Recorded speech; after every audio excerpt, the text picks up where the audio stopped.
Hello. Welcome to Health Professions Advising workshop on working with your MPAC advisor. So today this is just really a brief kind of presentation conversation about getting your MPAC advisor and what to expect from that process. And then of course, how you can work with your MPAC advisor throughout your process of preparing your application for medical or dental school. So first of all, this slide talks about who are the MPAC advisors. So the MPAC committee is a committee of faculty and staff from all across campus and a variety of backgrounds and disciplines. And you can see that this year's committee are all pictured here. The committee does change slightly year to year. But this year, we have a great number of faculty and staff to help support you throughout the process.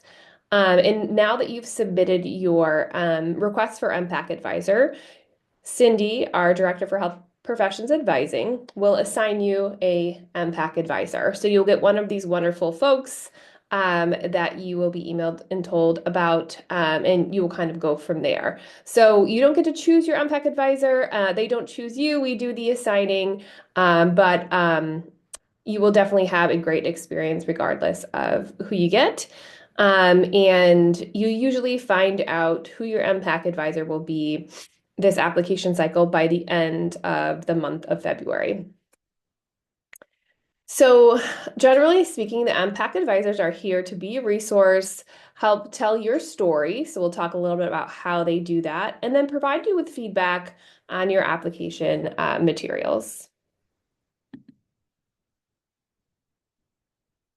So how does your MPAC advisor tell your story? So your MPAC advisor is actually the person who's going to be writing your committee letter that goes along with your AMCAS application or your dental school application. So this is a really important piece of the application process. Your letters of recommendation are part of this. They all kind of go together as part of this committee letter packet. But this is a story about who you are, your interests, your experiences, you personally, your characteristics, everything about you. And so that person that you get paired with will be the person that will write that letter for you. So we're going to talk a little bit more about that later. But that's one of the main things that your MPAC advisor does. So just a little bit more about that letter itself. So most med and dental schools want to see a committee letter coming from your college or university. And so what that looks like is you have your committee letter written by your MPAC advisor. And along with that, in this entire kind of packet of goodies that goes to AMCAS is your letter from your MPAC advisor, and then your letters of rec, which I'm sure you've heard about. And that is two letters from science faculty, one letter from non-science faculty, then at least one letter from a non-faculty person. And actually, on the back end, Health Professions Advising puts this letter together for you through that private folio system that I know you've been starting to hear about, or we'll definitely hear more about. And we put everything together and we submit that to the med and dental schools for you. So that is, again, part of the application that's a little bit hands-off for you, but still a really important piece. And there are definitely ways in which you can help support this letter. So when you think about working with your MPAC advisor, your faculty or staff member, there are some things that you're going to be doing with them. And we will help coordinate this with you all via email. But you're going to have an initial meeting with them. Typically, this is done over Zoom, although they're open usually to having in-person meetings as well if you are a student on campus, and that makes sense for you. But you will meet with them. You will also have a mock interview with them. So this is a really important piece of the process for a couple of reasons. So first, just to allow you to have the experience of a mock interview for what you will be experiencing later as an applicant to medical or dental school. They will be able to provide you feedback on your mock interview and also kind of give you the opportunity to kind of ask questions about how you did in that mock interview as well.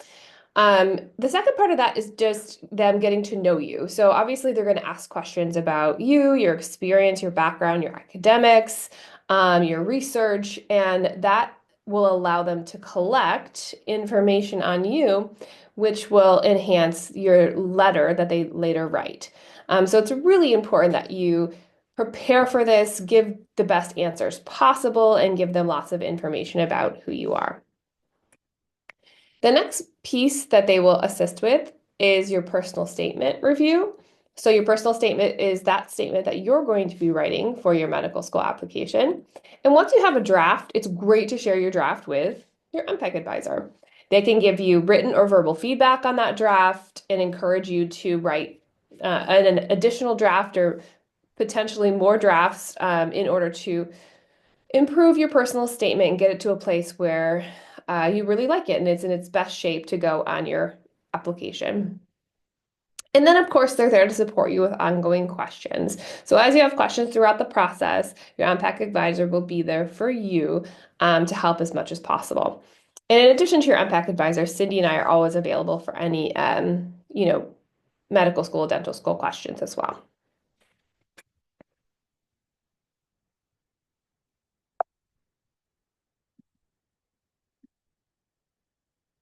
So, how is our letter different from your other letter writers? So, again, kind of to separate them a little bit, your committee letter that comes from your MPAC advisor is different than your letters of recommendation that come from your faculty or non-faculty. So, what's different about this MPAC committee letter? So obviously the content does not come from direct knowledge. So you may not know your MPAC advisor until you meet them through this process. That's totally fine. This is really a summary letter of you and your experiences. And you'll also help them get to know you throughout the process. Sometimes they even take quotes from your letters of recommendation that you do get from faculty and others, and they pull them into this committee letter to strengthen it as well. They may also take quotes from you, information from your self-assessment, and really anything that they've learned about you throughout the process. So it really is its own separate thing than the letters of recommendation, and you can think of it as more of a summary of everything about you. So how can you help and make this process a little smoother and a little bit more complete? One of the biggest things you can do, and hopefully you've already been working on and maybe even completed, is your self-assessment. So your self-assessment is really a tool that your MPAC committee member will use right away to read all about who you are and what you've done. So if you remember, you included your grades, you included your experiences, you included short essays about the different things you've done, your background challenges that you've gone through. This is really important information. So make sure that you're filling this out thoroughly. If you feel like you want to add anything or go back and add to any of your answers, you can still do that as a working document. But the more information you can get on there for them, the better, because that's really a starting point for them to go off of who you are. Next, you want to come to your meetings with your MPAC advisor prepared. So, bring all of your experiences and questions with you. You can take a copy of your self-assessment. You can always have something ready to go if you're meeting over Zoom. Just be ready to kind of share, be open, and bring any questions that you have. You want to make sure to communicate with your advisor about who you are, why medicine or dentistry, your experiences and how they've shaped you,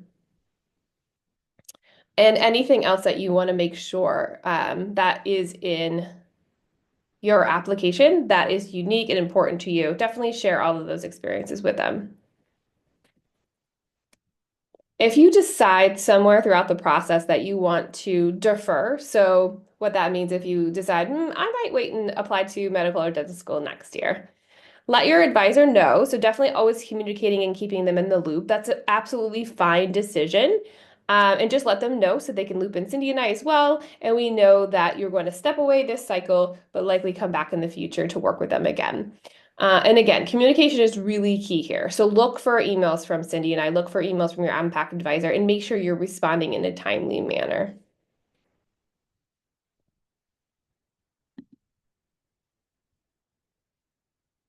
So we look forward to working with you throughout this process. If you have any questions about your MPAC advisor or furthermore how to work with them, please feel free to reach out to Cindy or I. And best of luck with your application and the med dental school process.